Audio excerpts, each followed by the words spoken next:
Abnormal behave उससे हो रहा है और होने के बाद में उसे पता चलता है कि बिहेव एबनॉर्मल था।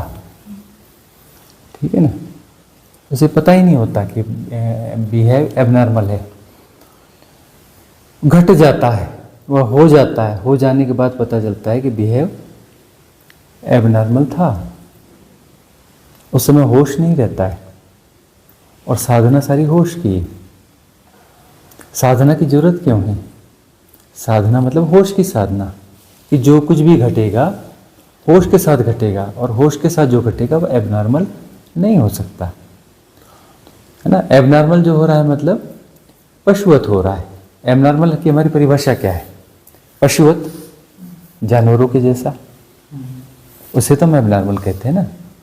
मनुष्य से हम क्या एक्सपेक्ट करते हैं कि वह जो है संयम से रहेगा, संतुलित रहेगा। अब संयम से कौन रहेगा? जो होश में, जो जागा हुआ है। संयम तो वहां होगा ना, होश के साथ संयम होगा ना। बेहोशी में तो ऑपरेटिंग हो रही है, कोई भी इन्फ्लुएंस सिस्टम ऑपरेट करके निकल जाएगी। इवन अभी तो स्थिति यह है कि इन्फ्लुएंस सिस्टम ने आपको ऑपरेट कर लिया। ऑपरेट करने के बाद में भी मन का कोई कोना बोलता है कि गलत हुआ, एबनॉर्मल हुआ और मेरी मालिकियत नहीं है। पता नहीं कैसे, मेरे बावजूद मैं नहीं करना चाहता था और हो गया। तो ऐसा अंदर से छोटी मोटी आवाज आती है, अंतरात्मा की आवाज आती है और ऊपर से जस्टिफिकेशन आते हैं। इन्फ्लुएंस सिस्टम इतनी हावी होती है कि नहीं, तुमने बिल्कुल सही किया, वह गलत था। गलत होने के बावजूद, और गलत क्या है? गलत है ऑपरेट होना बेहोशी से, और कुछ गलत नहीं होता। इवन जो तथाकथित रूप से धार्मिक गतिविधियां हैं वो भी हमें यहाँ ऑपरेट कर ले रही हैं और हैक कर ले रही हैं और अपने हिसाब से चला ले रही हैं। मतलब वह क्या है? वह पाप है। पुण्य क्या है? पुण्य यह है कि हम सजगता से जी रहे हैं। होश से जीना, सजगता से जीना पुण्य है, बेहोशी में जीना पाप है। एक ही परिभाषा है। तो साधना सारी होश की साधना है और ऐसा होता है। यदि बेहोशी में जी रहे हैं, मतलब ज़्यादातर समय बेहोशी, मतलब सबकॉन्शियस माइंड बहुत बड़ा है। मतलब यह है कि हमारे भीतर न जाने कितने पैटर्न्स हैं, संस्कार हैं। सबकॉन्शियस माइंड में बहुत ज़्यादा स्टोरेज है और वो सब हम हैक कर रहे हैं, ऑपरेट कर रहे हैं। एक की हैकिंग खत्म होती है तब तक दूसरा हैक करने के लिए वाला खड़ा रहता है, वह हैक कर लेता है, तीसरा फिर हैक करने वाला खड़ा रहता है। एक विचार उत्तर का, एक विचार दक्षिण का।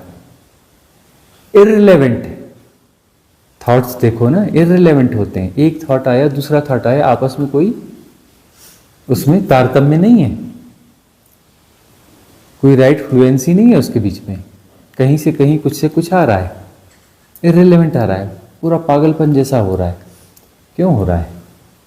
क्योंकि सबकॉन्शियस माइंड बड़ा हो गया है, उसकी पावर ज़्यादा हो गई है। हैकर्स बढ़ गए हैं, हैकर्स बढ़ गए हैं। खजाना वैसे ही खाली हो चुका है। जो थोड़ा बहुत खजाना है हैकर्स के कारण खतरे में है, कभी भी हैक करके उड़ा देंगे, अकाउंट जीरो। ऐसा ही है ना। तो हैकर्स हैं वो किसको हैक करें? जो बचा हुआ कॉन्शियस माइंड है, थोड़ा सा है, उसे हैक करके ऑपरेट कर लेते हैं। हैक करने के लिए क्या करते हैं? ब्रीथ को हैक करते हैं पहले, है ना। ब्रीथ पैटर्न चेंज हो जाता है। कोई भी विकार हो, कोई भी विकार हो, कोई भी इन्फ्लुएंस सिस्टम हो, है ना। इन्फ्लुएंस सिस्टम किसी न किसी से रिलेटेड होगी ना, किसी विकार से, क्रोध से होगी, लोभ से होगी, भय से होगी। इन्फ्लुएंस सिस्टम कोई भी हो, राजनीतिक हो, सामाजिक हो, धार्मिक हो, वह उसको है किसी न किसी विकार का आरोहण करके ही तो चल रही है ना। या तो वह लोभ पैदा कर रही है, या डर पैदा कर रही है ना, या जो है कुछ और चीज पैदा कर रही है। कुछ ना कुछ तो ऐसा पैदा कर ही रही है ना। तो उससे रिलेटेड जो पैटर्न होना चाहिए ब्रीथ का, वैसा पैटर्न अपना हो जाएगा। तो उसको पहला काम क्या है? ब्रीथ को हैक करना। वॉच करना चाहिए, देखना चाहिए कि हम जब गुस्से में होते हैं तो हमारी ब्रीथ जो है उसका पैटर्न चेंज होता है। जब हम शांत रहते तो ब्रीथ का पैटर्न चेंज होता है। जब काम वासना से भरे रहेंगे तो ब्रीथ का पैटर्न अलग होगा। जब डरे हुए रहेंगे तो ब्रीथ का पैटर्न अलग होगा। जब लोभ में रहेंगे तो ब्रीथ का पैटर्न अलग होगा। तो वो उनके पॉइंट्स हैं कि ब्रीथ का पैटर्न क्या होगा, उस पॉइंट पर जा करके वो वहाँ से जो एनर्जी है उसकी पूरी सक कर लेता है। वह जो भी पैटर्न है, ये जो प्राण है, प्राण को सक कर लेता है। प्राण मतलब एनर्जी है ना, इस एनर्जी को वो सक कर लेता है और वो बलवान होता रहता है। वो बलवान होता रहता है और हमारी बीइंग जो है वह उससे ज़्यादा अटैच रहना, उसका स्वास्थ्य क्या है कि वह कॉन्शियस माइंड से अटैच रहे, लेकिन वह एक्चुअली सबकॉन्शियस माइंड से अटैच हो रही है, कॉन्शियस माइंड से बहुत कम अटैच रह रही है। जो थोड़ा बहुत अटैच रह रही है वह भी उधर डाइवर्ट हो गया, बचा ही नहीं कुछ। हमें लगता है हम जाग रहे हैं, सुबह हो गई हम उठ गए, नहीं उठे भाई, कोई छोटा सा हिस्सा जागा है, ज़्यादातर हिस्सा सोया हुआ है, ज़्यादातर हिस्सा सोया हुआ है, छोटा सा हिस्सा जागा है। काम चलाऊ व्यवस्था है ना, इस शरीर को चलने फिरने के लिए थोड़ा जागा हुआ तो चाहिए, नहीं तो वो तो पत्थर से टकरा के गिर जाए, उधर हो जाए। हालांकि आंखें बस थोड़ी खुली रहनी चाहिए, बाकी तो यदि रास्ता वही है रोज का आने जाने का, या घर में वही काम करना है, तो सबकॉन्शियस माइंड के पैटर्न ही काम करवाते हैं, है ना। हमारी जो रूटीन होती है, यदि अपने उसी घर में है जो हमारा जाना पहचाना है कि किधर दरवाजा है, किधर खिड़की है, किधर पलंग रखा है, किधर कुर्सी रखी है, उन इंदे से भी रहोगे ना, कहीं नहीं टकराओगे, ना कहीं टकराओगे, ना कुछ करोगे, बराबर काम कर जाओगे। इधर उधर ख्यालों में रहोगे, इसमें रहोगे, उसमें रहोगे, स्कूटर उठाओगे और स्टार्ट करके ख्यालों में सोचते ये करते, लेकिन पहुंच जाओगे बराबर कहाँ पे, अपने ऑफिस में, क्योंकि रोज का रास्ता है, पता है, सबकॉन्शियस माइंड को पता है ना। और वह जो है एक रोबोटिक तरीके से हो रहा है। तो साधना क्या है, रोबोटिक पैटर्न्स को तोड़ना है, जाग के जीना है, होश से जीना है ना। एक महापुरुष हुए, महानतम संत हुए, अभी हुए, ओशो नाम सुना है ना। उनकी देशना का मूल क्या था, जाग के जियो, होश से जियो। बुद्ध हुए, उनकी देशना क्या थी, अपो दीपो भव, अपने दिए खुद बनो, जागो, होश को जगाओ। यही तो हुआ है ना। तो क्या करना है साधना में, जागना है। जागना है मतलब कैसे जागोगे, सबकॉन्शियस माइंड के पैटर्न्स को तोड़कर, है ना। जागते जाओगे, होश से चलोगे तो सबकॉन्शियस माइंड के पैटर्न टूटेंगे। बेहोशी हमारे शरीर में भरी हुई है, बेहोशी हमारे मन में भरी हुई है, और बॉडी कैसी है, साइकोसोमेटिक है। कैसी है, शरीर और मन जुड़े हुए हैं, एक ही है, अलग अलग नहीं है। और बेहोशी सब में भरी पड़ी है। बेहोशी का मतलब है जो हमारी ट्रेनिंग्स हैं समाज के द्वारा, इन्फ्लुएंस स्ट्रीम्स के द्वारा, वो इतनी ज़्यादा हैं कि वह सब हमें ऑपरेट कर रहे हैं। हम अपनी मर्जी से नहीं जी रहे। फ्री विल की बात कर रही हो ना, फ्री विल है कहाँ, किस फ्री विल की बात कर रही हो। चला रहे हैं, समाज चला रहा है, परिवार चला रहा है, एजुकेशन सिस्टम चला रहा है, राजनीतिक पार्टियां चला रही हैं, है ना, धार्मिक संस्थाएं चला रही हैं, सब चला रहे हैं, दोस्त यार चला रहे हैं, पड़ोसी चला रहे हैं, ऐसा नहीं ऐसा करना, वैसा नहीं वैसा करना। एजुकेशन में तुम पढ़ रही हो ना, किसी ने इन्फ्लुएंस किया होगा, नहीं ये ले लो ये ले लो ये ठीक है ना। इन्फ्लुएंस से तुम्हारा खुद का चुनाव नहीं है। तुम्हें कहा ना ये फलाना अधिकारी इसकी तैयारी करो, ये तैयारी करो, बहुत पहले से इन्फ्लुएंस किया जा रहा होगा, तब तुमने उसकी तैयारी चालू की होगी।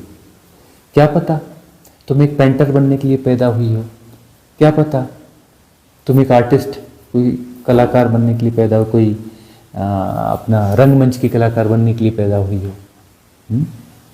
कोई कवि बनने के लिए पैदा हुई हो। लेकिन तुम्हें कहा गया है कि क्या बनना है, ऑफिसर बनना है, इतनी सैलरी अर्जित करनी है। तुम्हें पता ही नहीं है कि तुम क्या, तुम्हारी फ्री विल तुम्हें पता ही नहीं है। तुम्हें पता है तुम्हारी फ्री विल क्या है? तुम्हारी फ्री विल जो है तुम डिसाइड नहीं करती, तुम्हारी फ्री विल जो है दूसरे लोग डिसाइड करते हैं, वो इन्फ्लुएंस स्ट्रीम डिसाइड करती है। यदि अपनी फ्री विल से हम कोई छोटा मोटा काम भी करेंगे ना, जो हमारी सहजता में होगा, तो उसमें भी जो है हमारी गुणवत्ता अलग झलकेगी, जीवन में आनंद भी होगा और हमारा नाम चलेगा, ब्रांड चलेगा। कई लोग हैं ना, नहीं बन पाया अफसर, क्या किया उन्होंने, बोले वो हलवाई की दुकान खोल ली और फेमस है फलाना हलवाई। अब जो है उनके लड़कों को विरासत मिल गई, बोले कितने इतने 1000 करोड़ का ग्रुप है। हाँ, सुना है ना, फलाना भुजिया वाला, ठिकाना ये वाला, हाँ, बोले इतने 1000 करोड़ का ग्रुप है। क्यों? क्योंकि कोई वो बंदा था, उसने कहा मारो गोली अफसर को यार, मेरे को कढ़ाई चढ़ानी है, तेल डालना है और मस्त है, एक क्वालिटी के समोसे बना के खिलाऊंगा, ये बनाऊंगा एक नंबर का।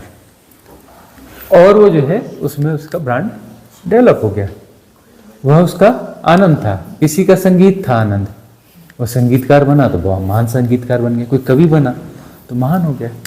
अब ये अलग बात है कि उसको जीते जी उसको मान्यता मिली या नहीं मिली, लेकिन बाद में उसके सब गुण गाते हैं। गुण गाएं या ना गाएं उससे कोई लेना देना नहीं।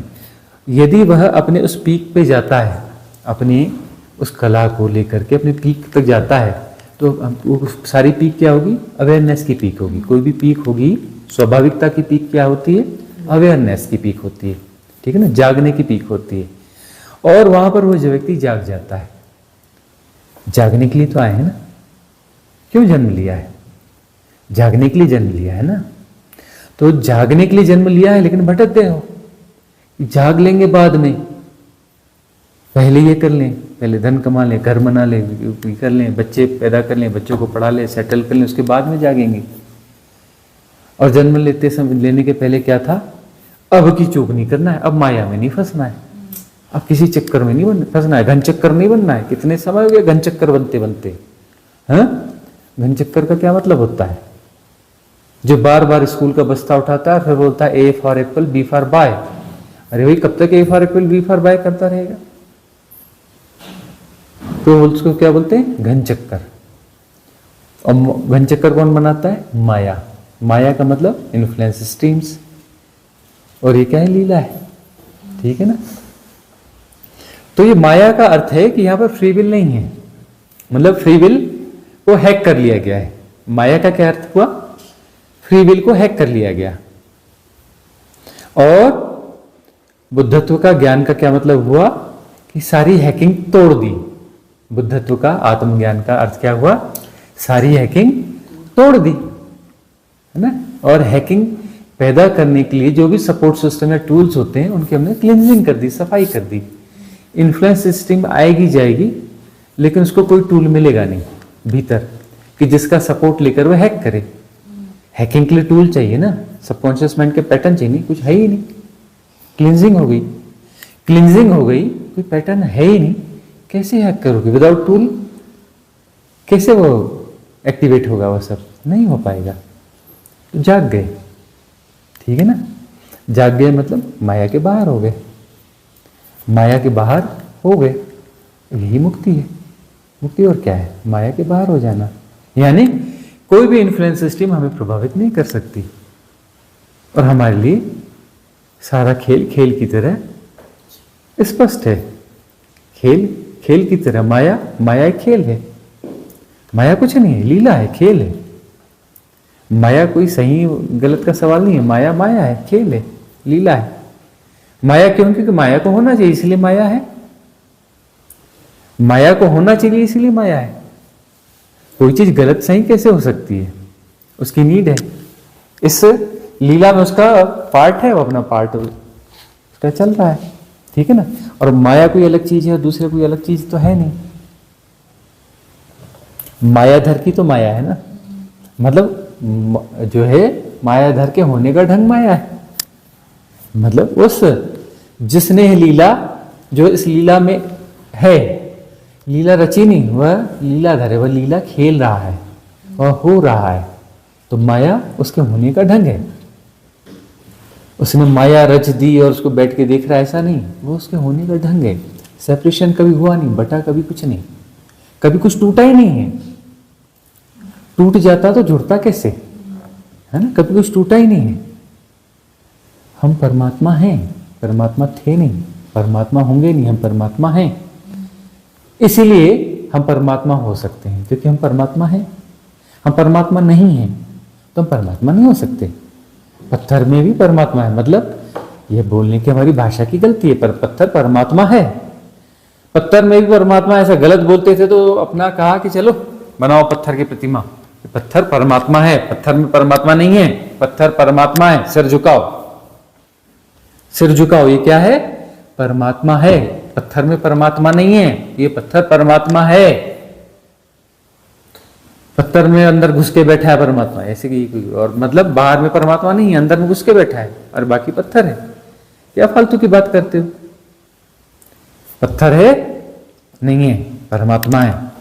पत्थर में परमात्मा नहीं, पर ये पत्थर परमात्मा के होने का ढंग है। ये परमात्मा ही है। सिर झुकाओ, झुको इसमें इस तरीके से। लेकिन बात बिगड़ गई। पत्थर में परमात्मा है कहना कहा जाने लगा। अरे पत्थर में परमात्मा नहीं है, पत्थर भी परमात्मा है। पत्थर भी परमात्मा है। सब कुछ परमात्मा है। बटा है ही नहीं, टूटा है ही नहीं कभी।